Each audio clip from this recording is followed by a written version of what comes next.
Okay, So, how do you think you can work that one out? Okay, so 6. Okay, so we can. Okay, 6. Okay, so what do you think about there are no 5-digit numbers that can have more than 6 different prime numbers? What is the smallest number with 6 different prime factors? Okay, so we have to work out what that a small number that can multiply. So there has to be 6 numbers that you have to multiply together that will make the number you're looking for. So what we can do. So they're all going to be prime as well. And they have to be prime, so they can't be multiplied by anything but themselves, or divided by anything but themselves. So let's go for. So we can go. Okay. So wait. Does the number that we're looking for have to be prime as well? No. The number itself can't be prime because we're multiplying the numbers together. Yeah. So we're looking for a small number and we're looking for prime factors. So if we're looking for a small number, we're going to have small prime numbers.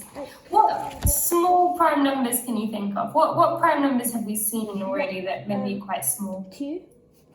2, yeah, 2 could be a factor because that's the smallest factor it could be. What other number? Wait,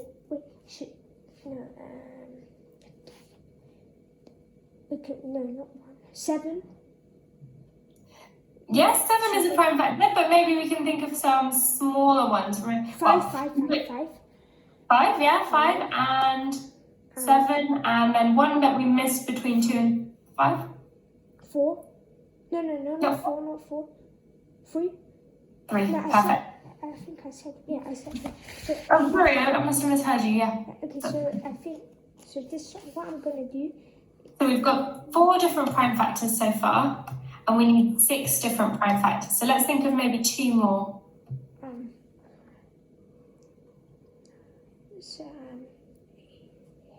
8. No, 8 is too big. No, 8 is too big. So 8's not too big, it's not prime though, because we can It's not prime. 9? Not 9? So what factor does 9 have? Oh, 3. 11. 11, yeah, good. 11's a prime factor. And we need one more. 13. 13, perfect. Yeah.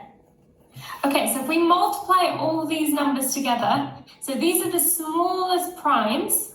So these are going to give us the smallest number because they're the smallest numbers being multiplied together. Okay, let me do this. 6 times. So I think it might be quite hard to do this without a calculator. Do you have a calculator with you? I can do 6. Yeah, 6 that would do. I can do 30. Try and put them into simpler multiplication. So for example, so we can swap these round because it's all multiplication. So for example, instead of doing the 6, maybe we could do 2 times 5 together and 7 and 3 together, and then maybe 11. So try and group them up by multiplications. It's quite simple. 20, I got it. I just need to multiply one more thing. 1 times 30, 0, 3, 3, 6, 9, 6, 0, 0, 1, 3, and 3, 10. I got a big number. How many digits in your number? 5 digits. I got 30,000. No, 30,000 and 30. No, that's it has to be smaller. It has to be smaller because no. Yeah. So I think Oh, 5 digit. Yeah, 5 digit. There are no 5-digit numbers that can have. I've got it.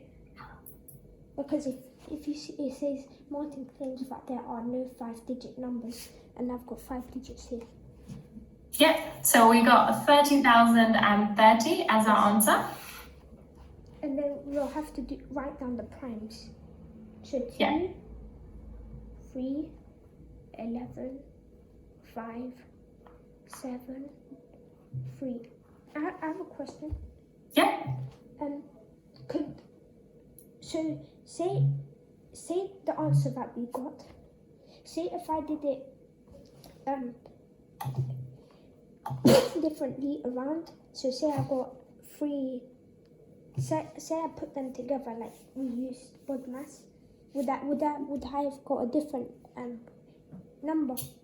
So we won't get a different number. So because they're all multiplying together, we can actually swap.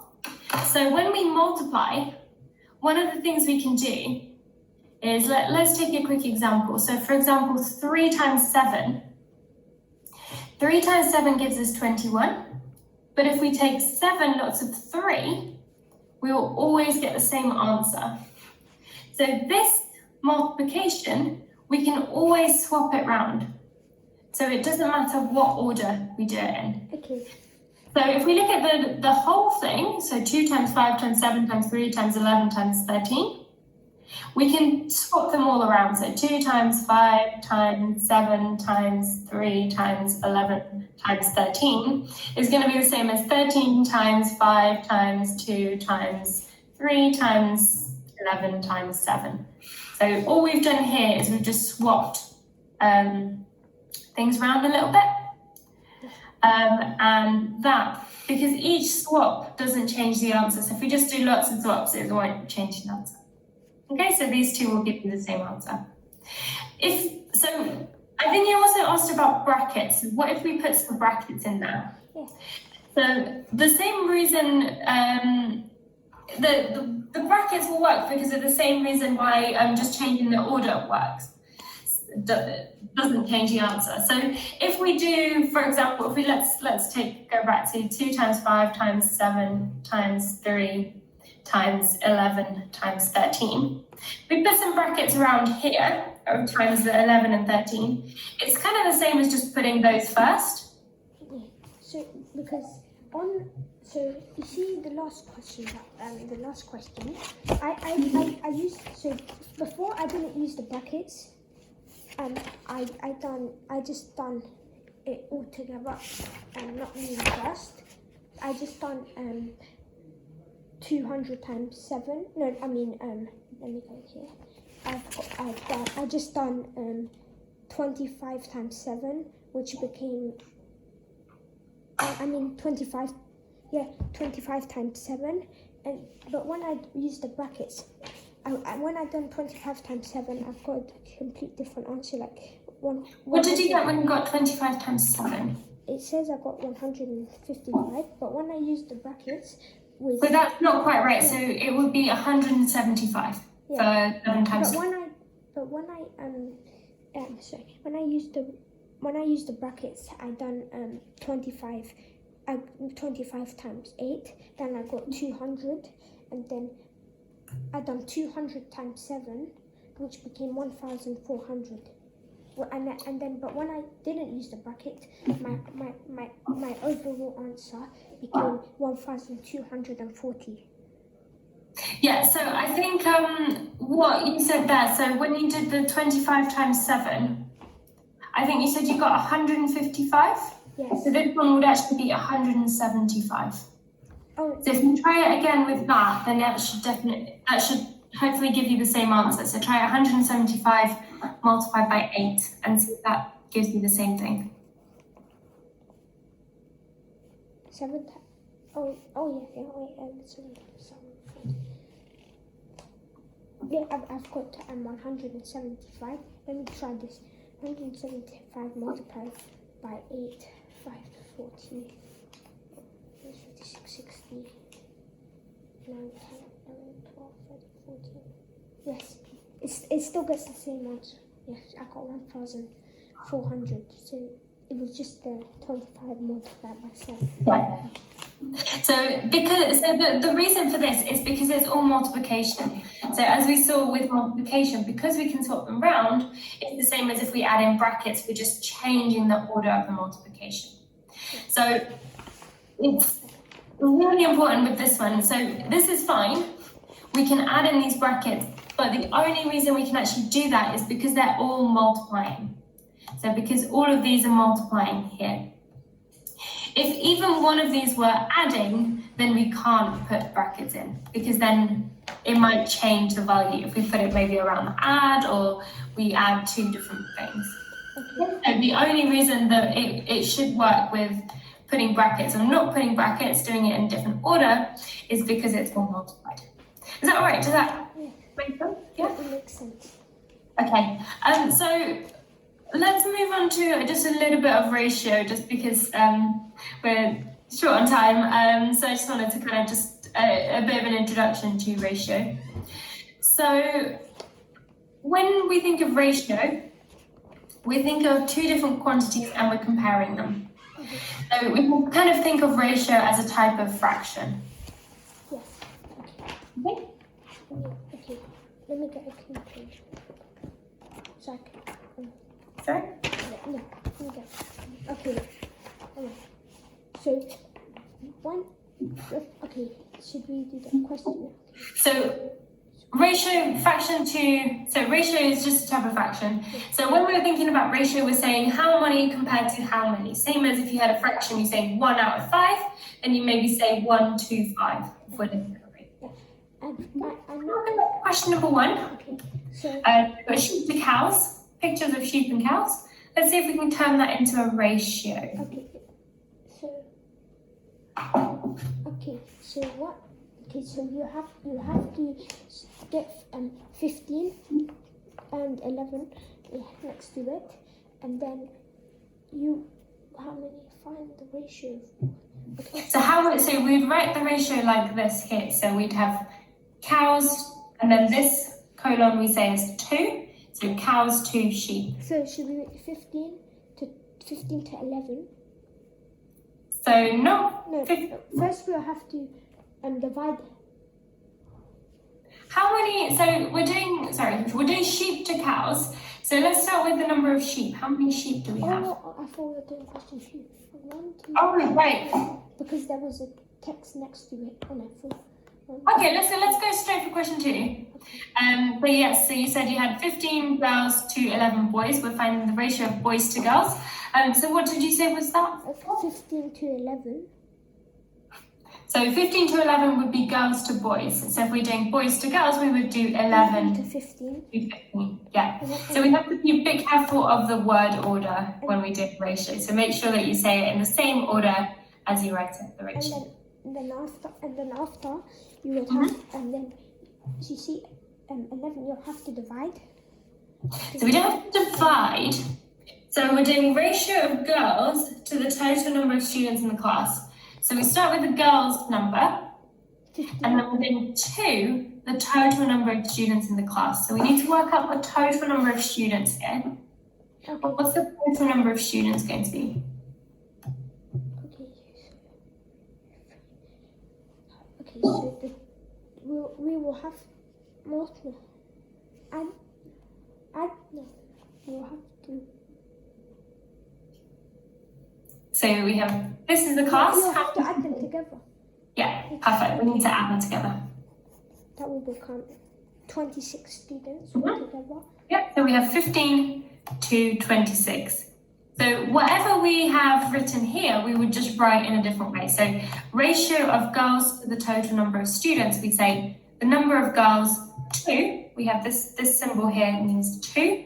And then the total number of students. So the total number of students is 26.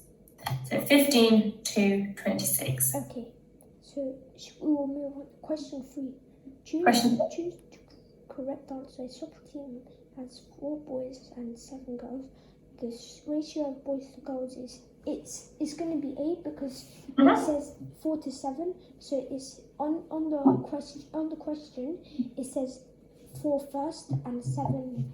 4 boys first and 7 girls. If it was 7 to 4, it would be D. If that was different. Exactly right. So 7 to 4 is the ratio of girls to boys, isn't it? And here we have boys to girls. So the boys go first. So the number of boys also has to go first. Okay. Great. So let's move to number 4. Question 4. Yes, I know what he done. Yeah, okay. So example, if, okay, so you will have to, Have you seen these kind of questions before? so, Okay. so you see, let's just go on to example 1 real quick. So you see 6 to 15. What he did, he divided it by 3, which made 2, and then he divided 15 by 5.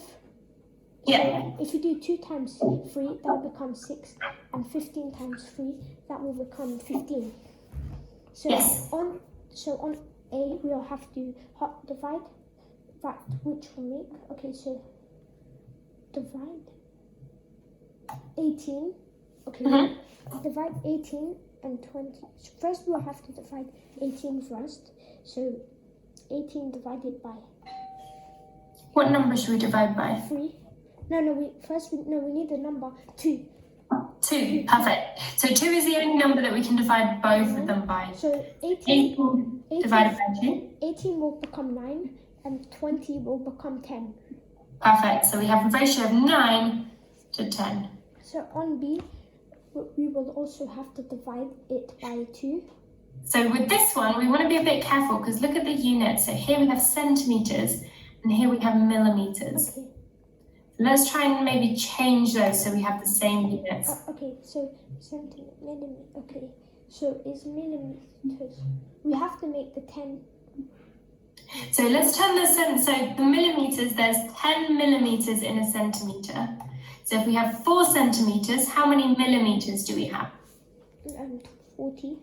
40, perfect. So we multiply the number of centimeters because each one has. So we have 40 millimeters. And okay, so 10 millimeters. you can divide them by 10. So Yeah, what would we get? it will become 4 to 1. Perfect. 4 to 1 is the ratio. Yeah, because you divided them by. Okay. And then question 5. Choose the correct answer. A mixed baseball team has 4 boys and 8 girls. The simplest ratio of girls to team members is 3 to 2, 8 to 4, 4 to 8, and 2 to 3. It will become 4 to 8 because the question has 4 first and 8 after. Not quite. So look at what we're doing with the ratio. So we're doing girls to team members. So let's work out what that looks like first. So we have 8 girls.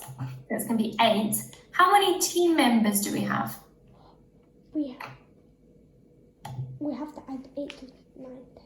12. Perfect. So we add 8 and 4, so we get 12. So we have 8 girls to 12 team members.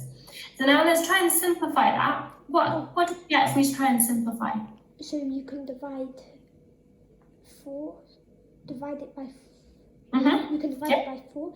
So 12, 4, 8, 2. It'll be 2 and 3.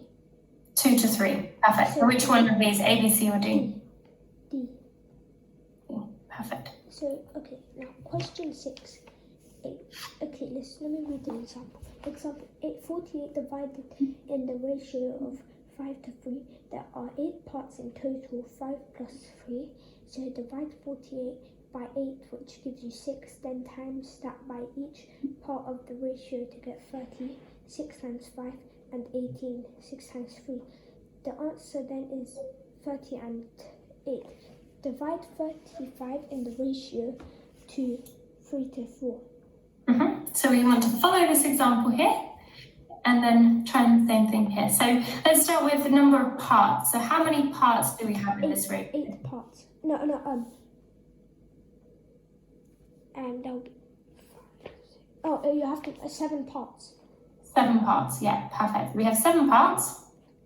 So now let's divide 35 by 7 parts. And what does that give us? That'll become 5. Yeah, 35 divided by 7 gives us 5. And then we multiply that by each part of the ratio. So let's start with the ratio 3. So if we multiply the 5 by 3, what do we get? 15. 15, yeah. And if we multiply the 5 by 4, what do we get? 20. 20, perfect. So our ratio will become 15 to 20. Yes. So next So I question. think we're kind of out of time, so we'll probably leave it. We won't go to the next question. Okay. If you want, you can maybe write it down and have a go at it later if you like. Okay. Oh gosh. Okay. 5 to 49. Okay. Okay. Okay. So if you want to go at it later, and then maybe at the start of next time we can have a look at it together. We've got a few more questions to kind of go through with the ratio. How did you find those ratio questions at the end? Easy, hard, It was medium? it was Sorry?